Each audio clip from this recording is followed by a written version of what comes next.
রাজধানী ঢাকায় ভবন নির্মাণের জন্য ন্যূনতম নিয়ম যে মেনে চলা হয় না তার প্রমাণ এমন একে অপরের গা ঘেঁষে দাঁড়িয়ে থাকা বহুতল ভবন। এটি রাজধানীর নিউ মার্কেট এলাকা। এখানে নকশার বাইরে গিয়ে একটি দুটি নয়, সংযুক্ত করা হয়েছে 7টি ভবন, যার অফিসিয়াল নাম মার্কেট কমপ্লেক্স। নিয়ম অনুযায়ী আবাসিক ভবনের প্রতি 550 বর্গমিটারে 2টি অগ্নি নির্বাপক যন্ত্র থাকার কথা, কিন্তু এসব কমপ্লেক্সের সিঁড়ির কাছে ছাড়া কোথাও নেই তেমন কিছু। সঙ্গে মেয়াদ ঢাকতে ছিঁড়ে ফেলা হয়েছে স্টিকার। ফায়ার সার্ভিস বলছে আগুন লাগার বহু কারণের পাশাপাশি অন্যতম কারণ বৈদ্যুতিক শর্ট সার্কিট। কোথাও আবার সেই সার্কিট বোর্ডের অংশেই নিরাপত্তার অজুহাতে ঝুলছে তালা।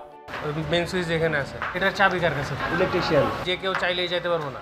না, ওই 7 তলার অফিস। আমরা বেশি কথা বলতে গেলে সমস্যা হয়। নেই জাতীয় বিল্ডিং কোড অগ্নি সুরক্ষা সম্পর্কিত বিধানের তোয়াক্কা। রাজধানীর কাকলের 8 তলা এই পুরো ভবনের নিচে দোকান আর উপরের তলাগুলোতে আছে মেডিকেল সেন্টার। সিঁড়ি মাত্র একটি। কোথাও নেই জরুরি বহির্গমন নির্গমন পথ কিংবা তার নির্দেশিকা।